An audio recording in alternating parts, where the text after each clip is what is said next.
Hey guys, and welcome back. Today we are going to be talking about our fantasy football Premier League teams and how we did and Sound what like you went had wrong. like a mini stroke there. I was trying to think about what it was called again. FPL talk, baby. FPL talk. Yeah, we're back. We are. Little We're gonna run you hiatus. through how we both did on our individual fantasies, any kind of gems that we think look out for in the coming weeks, any players you think Stay away from them. Yeah. Luke, how did you do, mate? Pretty stinky week for me, not gonna lie. It's the first week though, so I'm not concerned. First week is all about just staying with the pack. Like you say, don't do anything too crazy. Yeah. Just stay with the pack. Sort of get those early feelers out for potential enablers and things like that. But keep you cool. Don't worry. You don't need to do some crazy transfers. Don't take hits early on because you don't need to. 100%. Don't need to wild card in game week 2. I agree. How many points did you get then? 3 above average, a 60 pointer. Who was your best player? My best player was obviously the man, the myth, the legend, Mo Salah. FPL, just God, Mo Salah. Mo Salah. Yeah, the captain, 24 points. He got me. Yep, I had the same captain, so I got 64 points, only a few more. Like you said, no time to panic. I saw people having like 90s and stuff. And back in the day, when I was a bit more of a fantasy noob, I'd panic about Panic that. stations, yeah. Yeah, I'd be like, shit, change my whole team. But I think now that I've been playing fantasy for a few years, for me, what I've learned is there is obviously a template team to start. Template players, the likes of Robertson, Cancelo, Trent, Salah, Jesus, all the high percentage players. Ownerships, yeah. Get those in your team. Try and stay with the Jesus pack until more players are available and you've kind of figured out who form-wise is good, who form-wise is bad. The sort of like, not the crazy differentials, but the differentials enough that a good fantasy player will be able to incorporate them into a team, whereas a below average fantasy player would just keep hitting up for the high notes, basically. Yeah, so stick around with the pack, try and not do anything too crazy. Like you said, don't take any hits now, it's too early. Yeah, so for me, my problem was, especially in the back line, I doubled up on Liverpool defence. So did I. Yeah. Trent and Robbo. I mean, I don't think anyone predicted what would happen at Craven Cottage, but football's a crazy game. Like however, don't panic. Liverpool backline still a good option. I've gone 5 at the back in my team. I did not. I went James obviously got me a clean sheet. Diaz as well. I've got Dallo in there for 4.5, starting right back for Man United. I mean, in my head, I think it's a good option. Like I said in our latest podcast, check that out, had Castagna in my team as a low-priced starting defender. Took him out for Ryan Ait-Nouri, and he fucking only went and scored an own goal. Big -1 on that. So yeah, that was a -1 for me, which is a big L. Talking about big L's, the whole Wolves situation. I've got 2 Wolves players in for some reason. Do you know what though? Pedro Neto looks good though. I think he does look good. Yeah, he needs someone in that team that can finish his chances or finish. Just let him do it himself. Or he score. But yeah, I think Wolves are probably in my team at the moment the biggest problem. But like we're saying, it's a long season. And players will. What I like about your team though is you've gone for a 4-4-2 at the minute, which allows you some manoeuvrability, whereas I've gone for a 5 at the back, and pretty much all my money is in my attack and my midfield. I've got an 8.8 million midfielder in Mahrez, who didn't start the game. I've got my, but I think he's going to start against Bournemouth. Yeah, and that's the one you want. Yeah, 100%. So I don't think it's time to panic. I've seen a lot of FPL content creators saying it's probably bad news and you should sell Mahrez. I don't back that for a second. I think Grealish looked terrible. Foden didn't look that good out on the right. No, much better. So I think Mahrez is the best option they have. As far as Pep Roulette goes, I'd say he's probably my favourite to start in that front line. Oh, 100%. Unless they push out Bernardo Silva to that right wing. I like the idea of Mahrez whipping in balls at Haaland. He's also on some of the set pieces as well. Maybe one of the best free kick takers in the league. Also, something to note: Haaland looks like he's on City pens, which makes him. He was already like the argument great was, option. Yeah, Kane versus Haaland. They're both the same price, but everyone was saying Kane's on because he gets pens. If Haaland is also on pens, I'd say that makes Haaland a definite better option pick than Kane. But yeah, I think if you've got Man City players in your team, especially you've got like players like maybe even Gundogan as well. Yeah. Don't panic because Pep Roulette It's a long season. Like, you might get Calvin Phillips starting the game and Gundogan, because in the West Ham game, Gundogan played as kind of a further back centre mid with Rodri, but in a more kind of game where City dominate, like a Bournemouth game, he might be doing more. Can they dominate more than runs. having 80% possession? That's true. But yeah, he might do more darting runs into the box against the likes of Bournemouth. So yeah, I wouldn't panic if you have any Man City player that didn't start or didn't play well. Yeah. Jesus as well. I mean, we saw it. Panicking about him. Yeah, don't worry. His ownership went from like 80% down to like 60 overnight. That's fine, because do you know what? We saw him have chances in the game against Palace. Yeah. And Leicester's defence has been shaky, and he will get you goals and assists this season. There's no reason why he wouldn't. Yeah. But yeah, Martinelli obviously got you an 8-pointer, nice little goal. Yeah. That's a great pick. Was he 6 million? 6 million. I was torn between him or Odegaard. But Odegaard 6.5. Yeah, right? Odegaard was 0.5 more. And I think they will be tight come the end of the season in points, because I think Martinelli isn't as surefire to start every game. Whereas I think Odegaard, Smith Rowe back, and Smith Rowe's back. I think he'll get rotated a bit more than Odegaard. So in that sense, I think Odegaard, and in that Palace game, Odegaard had chances to score, but he always looks for that extra pass, which sometimes does annoy me. But yeah, so I went with Martinelli mainly just to save cash, and I think he is probably one of the best Arsenal assets. Maybe the best value Arsenal asset. Yeah, maybe better than Gabriel Jesus. Yeah. Is there? So I've seen a lot of people hopping from Harry Kane to Haaland this week. Do you think that's a smart move? Or? I think you got to. The City fixtures coming up. Arguably, the West Ham game was the hardest one in like their next 5, and he got 2 in that game. Yeah, and you're following that up with Bournemouth at home, then Newcastle, Palace, Forest. They've got Palace, Forest, and Villa. Both at home, and then Villa, stinky Villa. So it's green fixtures all the way for a while, and if Haaland starts every single one of those games, I don't see how he wouldn't get like 10 goals. 15 goals by like the 6th game week of the season would be insane. What an absolute menace. But yeah, I'd say for me, he's the best forward option. The way he played against West Ham, if he can keep that up against teams who are arguably worse than West Ham, you're looking at Do you think goals. there could be a cool, because Haaland is so... And his price definitely will go up, so I'd get on the bandwagon. Yeah. It's already gone up to 11.6. Do you think because he looks so dangerous, especially with his link up with De Bruyne from the last game, do you think it could be a shout for maybe potentially moving to a third premium and getting De Bruyne, trying to fit De Bruyne in the middle? Yeah, I think so. A lot of people slept on De Bruyne, me being one of them. It's just so hard to get... If you want Trent, Cancelo, and some people got James as well, I don't. I've got James, yeah. So if you get 3 high-value defenders, there's no way you can get Salah, Haaland, and De Bruyne. So you either drop Salah or Haaland and get De Bruyne in. Another one interesting, Darwin Nunez coming in the last sort of 30 minutes of the game. Yeah, our mate had him in his team, and we were kind of like, oh, will he start? Will he only start? And he didn't start, but he came on. Firmino looked shit, and so I think Darwin Nunez is starting against And what's his price point? Is it 9 million? Or? 9 million. Yeah, so potentially a really good option up front 100%. As well. Basically, my advice early on: don't panic. Don't panic. There's a lot of people who, and like, to be honest, there shouldn't be a reason unless your player is suspended or you got an injury to like a big player. There's no reason to make transfers in the first week. So you came into the season with kind of a plan. You've picked the players.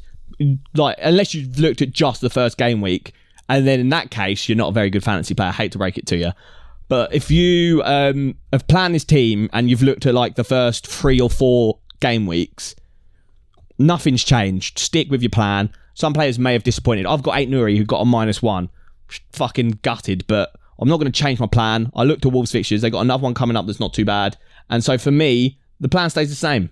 At the minute, I think I've got 1, 2, 3, 4, 5, 6 players in my team who I can pretty much envision having to the end of the season. Exactly, yeah. And because of the way the season's going to work, when you've got the wild card, then you've got the unlimited transfers during the Qatar World Cup, and then you've got the extra wild card at the end. Opportunities for big switches. So don't. People are looking at sort of a wild card between sort of like week 6 to 8ish.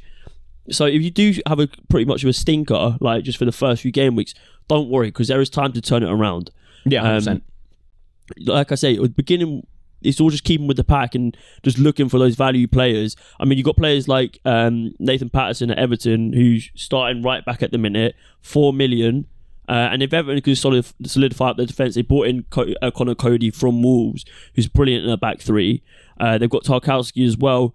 So like, if they can shore up their defence a bit and be difficult to beat, having a right back who will get potentially some attacking returns, as well as maybe clean sheets here and there at 4 million. And 4 million, you'd take 2 points every week from 4 million. Yeah, 100%. More than that is happy days. Yeah, Nico Williams as well is 4 million for Forest. So yeah, looking for those low value players who can get you those extra points and enable you to have a third premium or enable you to have like another 8.0 million midfielder in your midfield. I think a team that people are sleeping on, Newcastle. I've got Nick Pope in goal. I think Trippier's a good option. I saw a lot of people with Trippier. I saw some people with Alan Saint-Maximin. I don't know about that.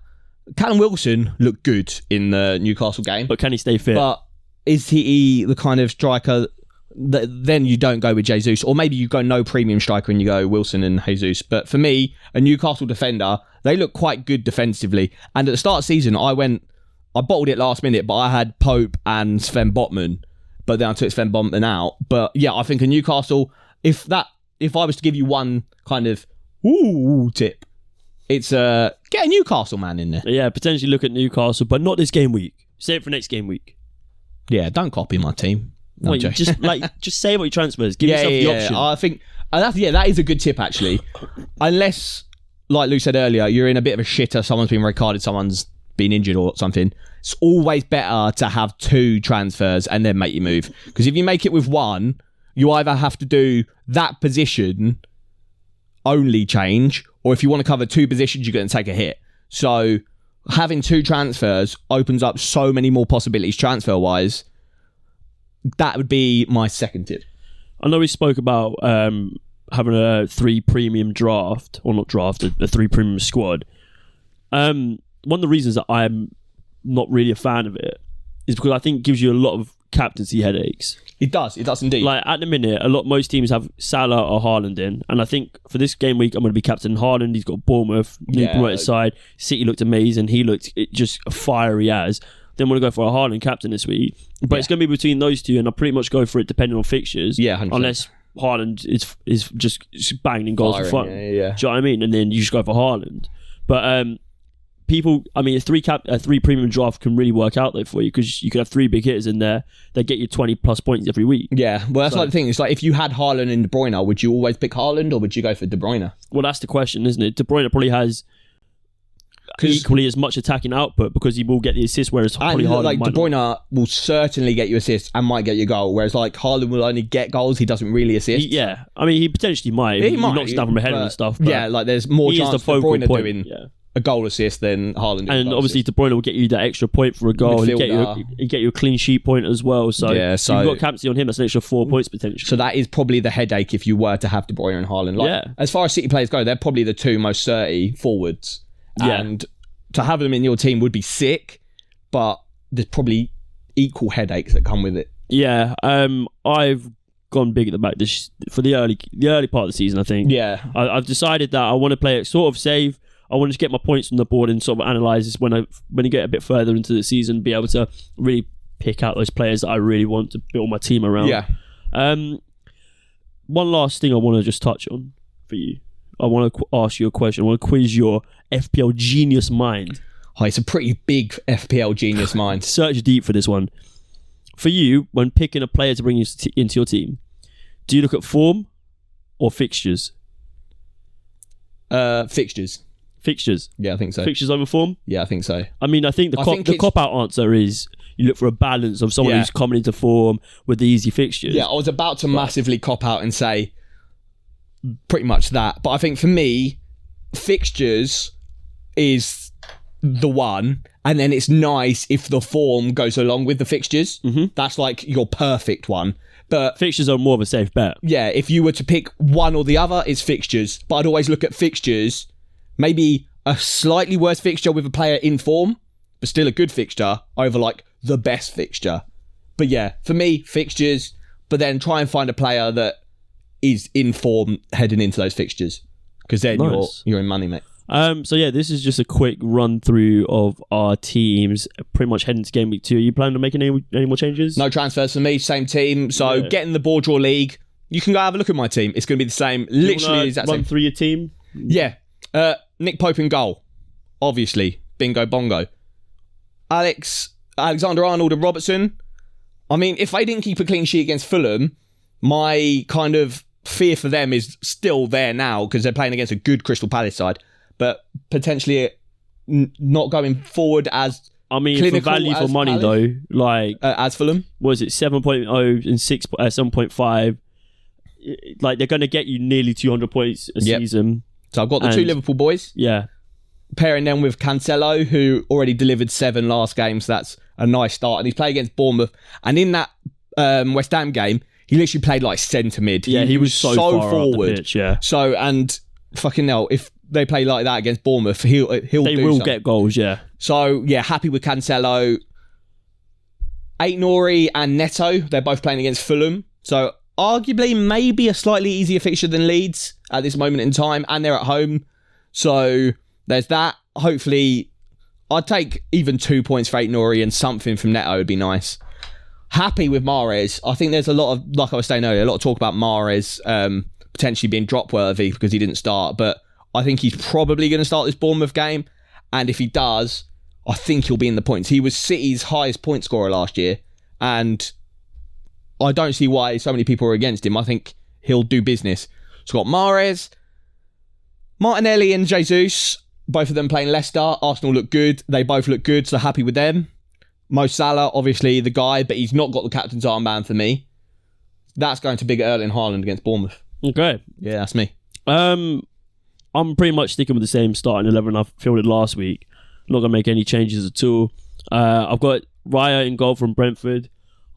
Hoping he could pick me up some save points against United, basically. Yeah. But 4.5, I like it. And I've got Ward on the bench, who was starting for Leicester, but I don't think it was that impressive. Yeah. But then, I've got the double up of Arnold and Robertson again. Just like I say, they just will get you points over the season, and they're just such good value for money. Clean sheet points. They both have great attacking output, probably even better now with Big Nunez in the box. Oh, yeah, 100%. That's a good shout, actually, yeah. Diaz as well. I think he's great value for money. I think he's pretty much the sole starting centre-back, especially with Laporte out. Yeah. And Stones also... Is he still out? I saw regardless, training pictures for City and he was in the training. Regardless, so it would be him for Ake. Diaz isn't getting dropped. Oh, you haven't got Cancelo, do you? No, I've spared up an extra million basically there. But I've got Reece James as well against Spurs, which could be a difficult fixture, but you never know. I mean, Spurs at the back maybe a little bit. Yeah, no, I back it. And Havertz could probably get the end of a header or something like that. Yeah, maybe. And I've got Dalot again. They're playing in Brentford. I think I don't think Wan-Bissaka's going to be starting over him. No, not John. I think out of all the, like we said in our last podcast, he out of Man United's back line performed the best. Yeah. So for me, he starts. I've gone with 3 in the middle. I've got Salah, obvious. I've got Neto. I'm going to keep the faith in him. They got Fulham. I could see him getting some attack and returns potentially. Look very dangerous against Leeds. Yeah. Mahrez as well. I think that's my favourite pick for this week. Very excited to see how he does. Yeah, me too. And then rounding up, fucking faces when he doesn't start. when he gets injured in the pre-match warm-up. That'd be so bad. But yeah, and then Jesus and Haaland rounding out the team. Captain armband on Erling Haaland. Yeah, it's pretty similar to me. We got pretty similar, and like we've said, just keep your faith in your players early doors. You pick them for a reason. It might be very tempting because it's so exciting, the new season, to just pull the trigger and get players in. Don't shit the bed. Don't worry, relax, chill out. It's a long old season. It is. It's a long old season. You don't need to think about it too much too early on, because the more you think about it, the more you get in your own head. Nah, you got this. And that's just bad for everyone. You got this. Win the BoreDraw League. You got get yourself a prize yet to be decided. So yeah, it's going to be a big prize. Yeah, we're going big because it's like a big old season prize. So yeah, get excited for that. Get in the BoreDraw League. I think the guy at the top of our league triple captain Salah this week. What a fucking psycho. Or bench boosted or something. Yeah, strange. But if that's you, I'll back it. Yeah, I'll back it. But yeah, guys, thanks for watching anyway. Let us know your FPL teams down in the comments below. The fantasy code to join is there. Is there now. Yep, there. All our socials as well. Bosh up there. You love to see it. Let's go. Follow everything. Keep up to date with all the latest BoreDraw content. And we'll be back again this time next week with one of us probably in tears when Mahrez doesn't start. This guy. Yeah, probably. Anyway, guys, thanks for watching. It's been BoreDraw, and it's live. Cheers, guys. Cheers.